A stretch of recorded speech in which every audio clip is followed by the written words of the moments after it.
В жизни все не всегда складывается так, как хочется. Но поддержка близких, оптимизм и стойкость духа способны преодолеть любые препятствия. Девочки Кендра и Малия родились 26 февраля 2002 года.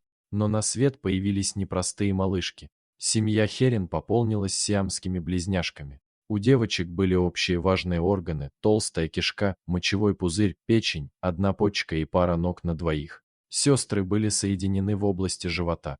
Родители знали, какими родятся их малышки, но Эрин не прервала беременность. Они любили девочек, давали им необходимые заботу и внимание, хотя врачи не были уверены, что дети выживут. Но Эрин уже видела лица дочек на МРТ, она была привязана к малышкам, хотела стать матерью.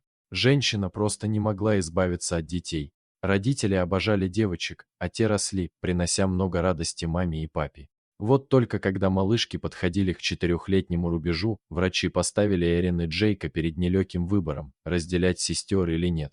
Операция по разъединению сиамских близнецов очень опасна, может привести к гибели девочек или одной из них. С другой стороны, хирургическое вмешательство позволило бы Мали и Кендре жить самостоятельными жизнями. Кроме того, разделение увеличивало шансы на выживание, которых у сиамских близнецов во взрослом возрасте не очень много. Усложняло ситуацию и то, что у девочек была только одна почка.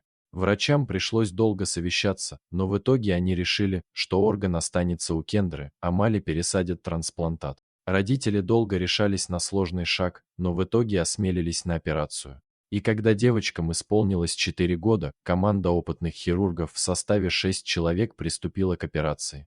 Кендру и Малию успешно разделили, а затем они прошли курс реабилитации. Родители были счастливы, что все прошло хорошо. Ведь по статистике, при таких операциях шансы на выживание хотя бы одной малышки всего 25%. Но девочкам всегда было плевать на статистику, их случай уникален по всем параметрам.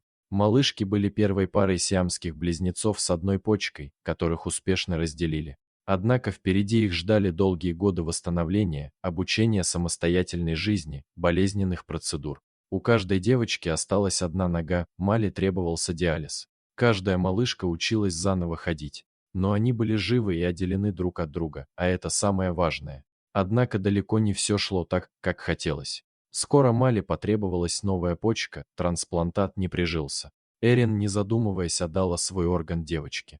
К сожалению, малышке через несколько лет опять понадобилась операция.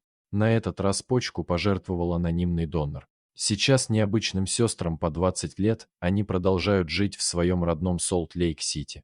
Девушки благодарны родителям за то, что те приняли решение разделить их. Ведь Кендра и Малия могут жить своей жизнью, быть независимыми.